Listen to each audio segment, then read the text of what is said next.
El Señor esté con ustedes. Y con tu espíritu. Del Santo Evangelio según San Marcos. Gloria a ti, Señor.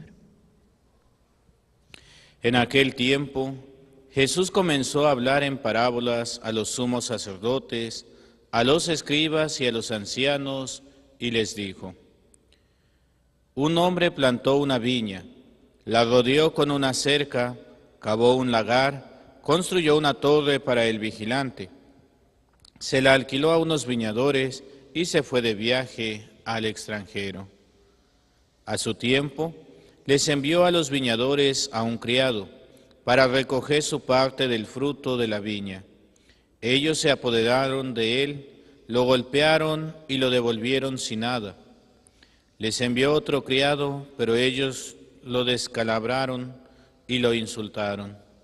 Volvió a enviarles a otro y lo mataron. Les envió a otros muchos y los golpearon o los mataron. Ya solo le quedaba por enviar a uno, su hijo querido, y finalmente también se lo envió, pensando: a mi hijo sí lo respetarán. Pero al verlo llegar, aquellos viñadores se dijeron: este es el heredero, vamos a matarlo y la herencia será nuestra. Se apoderaron de él, lo mataron y arrojaron su cuerpo fuera de la viña. ¿Qué hará entonces el dueño de la viña? Vendrá y acabará con esos viñadores y dará la viña a otros. ¿Acaso no han leído en las Escrituras: la piedra que desecharon los constructores es ahora la piedra angular? Esto es obra de la mano del Señor, es un milagro patente. Entonces los sumos sacerdotes, los escribas y los ancianos quisieron apoderarse de Jesús, porque se dieron cuenta de que ellos habían dicho aquellas parábolas, se dieron cuenta de que por ellos había dicho aquella parábola, pero le tuvieron miedo a la multitud, dejaron a Jesús y se fueron de ahí. Palabra del Señor. Gloria a ti, Señor Jesús. Nos sentamos un momentito. La parábola de los viñadores, podemos descubrir fácilmente cómo es la historia de la salvación. Es este hombre que va a crear una viña, va a construir su viña, el lagar, todo lo necesario para tener una viña y para que esa viña dé frutos, ¿verdad? Lo podemos ver nosotros aquí, al menos aquí en Tijuana, mis hermanos que están aquí en Baja California y también ahí en Estados Unidos, el sur de California, pues hay algunos tours que se hacen hacia la ruta del vino, aquí en Valle de Guadalupe. También puede ir uno en su carrito y visitar algunas de las vinícolas que hay por ahí. Te pasan al lugar, te enseñan un poco de los sembradíos, te explican cómo es de que se va cosechando la uva, la diferencia también, ¿verdad?, de la cosecha, de los vinos que se producen. Algunos vinos son con uva temprana, algunos otros vinos son con la uva ya más madura. Mientras más madura la uva, más dulce el vino. Yo me acuerdo que a mí me gustaba el vino tinto, pero dulcecito, ¿verdad? Ay, ese sí sabe rico porque está dulce. Hasta que en una de esos tours que fuimos, en una ocasión, alguien preguntó que cuál era el mejor vino o el mejor sabor del vino tinto, y ahí decían: cada quien tiene su propio gusto. Algunos son más secos, algunos son menos secos. Dice, pero lo que sí no es como muy bueno, pues son los vinos dulces, porque ya son como juntan las obras de todos y ya me dejó de gustar el vino dulce, ¿va? Y dije, no, hay que escalar un poquito. No, bueno, son diferentes situaciones de la preparación del vino. Pues todo esto lo preparó este viñador para que se pudiera hacer esto y de alguna manera él tiene derecho a cobrar la renta. La renta que escuchamos aquí en el Evangelio, pues es parte de la cosecha. Ya el viñador, el dueño de la viña más bien, sabrá si lo hace vino, si lo vende así, o qué es lo que quiere hacer con esta, su parte del fruto. Pero vamos a escuchar cómo los trabajadores, los arrendatarios, pues se van a creer los dueños y van a querer más y más y más. Hace unos días, no me acuerdo si fue ayer o antier, leí en las noticias de una señora que fue asesinada porque fue a la casa que ella estaba rentando a pedirle al inquilino que dejara la casa porque ella debía varios tiempos sin pagar la renta, y entonces ella fue a pedirle que dejara la casa, y el inquilino, como no quería, agarró, sacó la pistola y le disparó a la señora. Un claro ejemplo de lo que el Evangelio que estamos escuchando. Pero ¿por qué viene esta situación? ¿Por qué es esta situación de golpear, matar, de correr a estos enviados del dueño de la viña? Porque está ese gran pecado, pero antes de ser pecado es tentación de la avaricia. Y es lo que el mundo nos invita mucho a tener. Es que vas a ser más importante en la medida en que tengas cosas, que tengas dinero, tengas terrenos, tengas carros, pues tengas muchas cosas, ¿verdad? Lo importante es tener en ese aspecto material. Y por eso la situación que estamos viviendo hoy en día, no solamente aquí en Tijuana o en nuestro México, sino a nivel mundial, es un tiempo en el que, si nos fijamos, estamos viviendo en una avaricia total, donde queremos más y más y más, a pesar o sin importar, ¿verdad?, los medios. Como que uno se pone una meta y busca la manera de llegar a esa meta, pero por caminos que no son nada éticos. Ahora, cuando nosotros ponemos nuestra mirada en esa meta, pero la queremos alcanzar a través de la avaricia, a través de una falta de ética, una falta de moral, pues las consecuencias no son buenas, porque lo único que vamos a encontrar es la muerte. Me acuerdo ahorita así, nada más se me viene a la mente un muchacho que se hizo famoso en el YouTube, el famoso pirata de Culiacán, un jovencito de 16, 17 años, y salía con videos y fajos de dinero y tomándose las botellas de tequila como si fueran vasos de agua, y ahí presumiendo de esto y del otro. ¿Y dónde está? Terminó asesinado, ¿verdad? No sé cuántas balas le metieron, pero no fueron pocas, y se acabó su vida. Se acabó su vida en un momentito. ¿Por qué? Porque perdió la cabeza. ¿Cuántas personas hoy en día no están perdiendo la vida por lo mismo?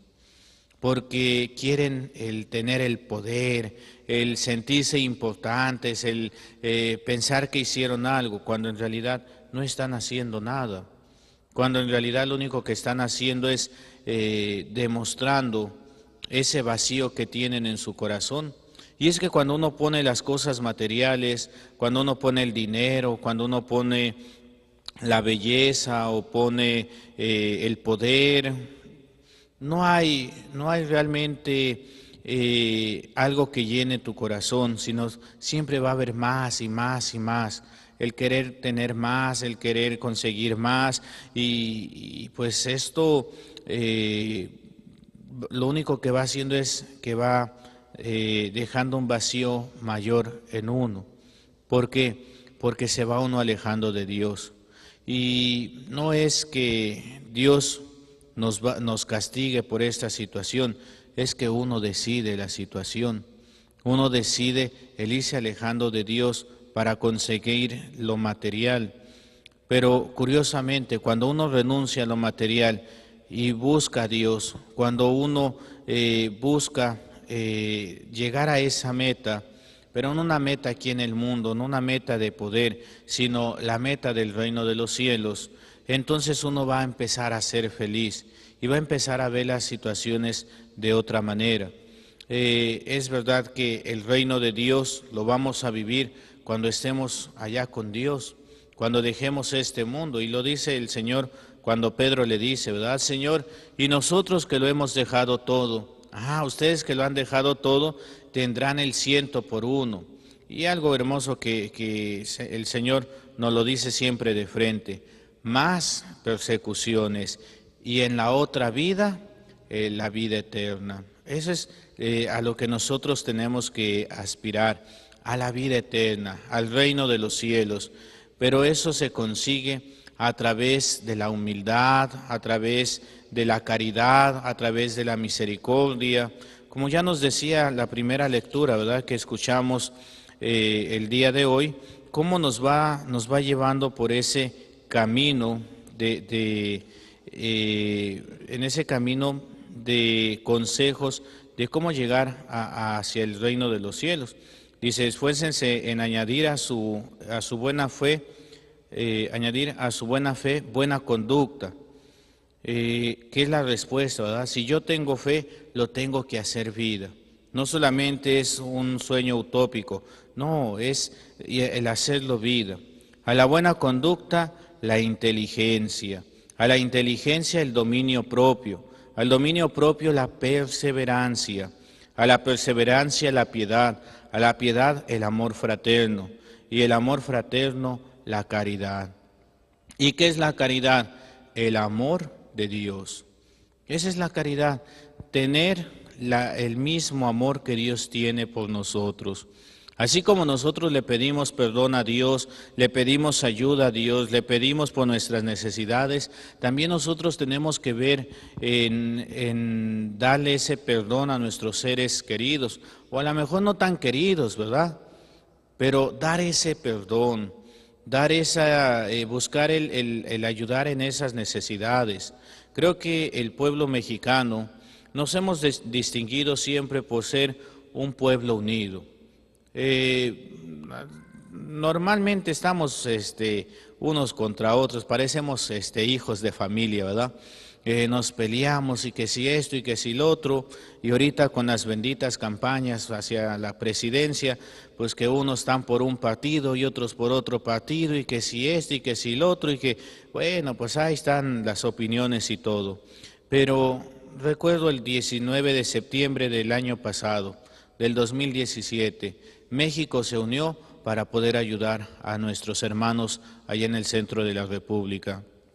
Y casi un mes antes, pues ya nos estábamos empezando a organizar para ir a ayudar a nuestros hermanos en Oaxaca, en Chiapas, todo por allá.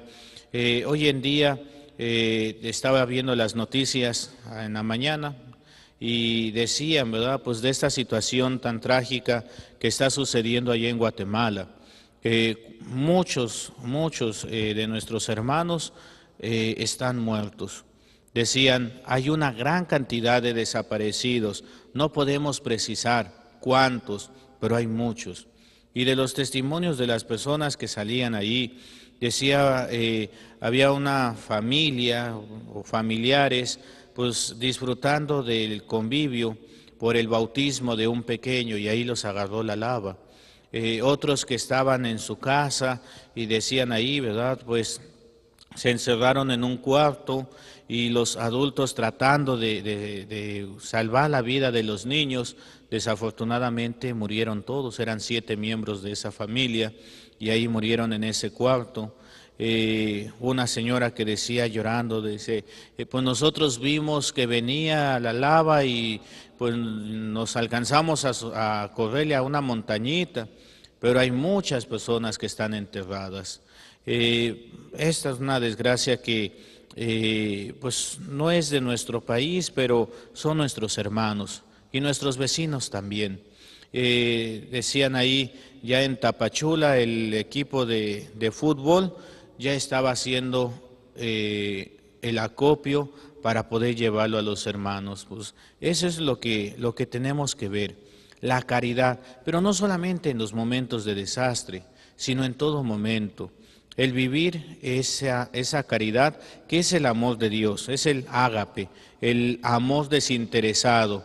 Yo voy a ver por el bien de mi hermano, voy a ver por el bien de mi hermana, sin fijarme a mí, porque mi felicidad está en la felicidad del otro. Eso es lo que nos enseña el Señor en la cruz, cuando da la vida por nosotros. No se está fijando en Él, no se está fijando en el dolor, no se está fijando en el sufrimiento, en la humillación que está viviendo Él. No, Él se fija en cada uno de nosotros, en que nos está salvando, en que nos está abriendo las puertas del cielo. También nosotros debemos amarnos así. A veces nos quieren robar esa paz, esa tranquilidad, ese deseo de ayudar, ¿verdad? Preguntaban el otro día, ¿dónde está todo el dinero que se donó para los damnificados de los terremotos en México? Hay mucho dinero desaparecido, pero eso no nos impide en sacar nuestra parte caritativa, nuestra parte misericordiosa y ayudar, pero deberíamos de ayudarnos en el día a día, en la familia. ¿Cuántas veces me ha comido a levantar la mesa? ¿Cuántas veces me ha comido a darle una barridita, una trapeadita, a levantar la basura que hay por ahí? Ah, no, eso le toca a la mamá, ¿verdad? Porque no, pues es la ama de casa, ella que se encargue. No, todos podemos ayudar. El tender nuestra cama, el levantar nuestras cosas, eso también es caridad. El pedir unos por otros, eso es caridad. Los papás, bendecir a sus hijos, cuando salgan de la casa, déjate, doy la bendición, mi hijo. Todo eso es caridad y eso es lo que tenemos que vivir y eso es lo que nos va a llevar al reino de los cielos. Es lo que nos ayuda a no caer en la avaricia del tener, el querer o la envidia también, ¿verdad? Ay, es que mi vecino ya tiene más dinero que yo. Pues sí, pero él no está perdiendo el tiempo viendo al vecino, él está trabajando.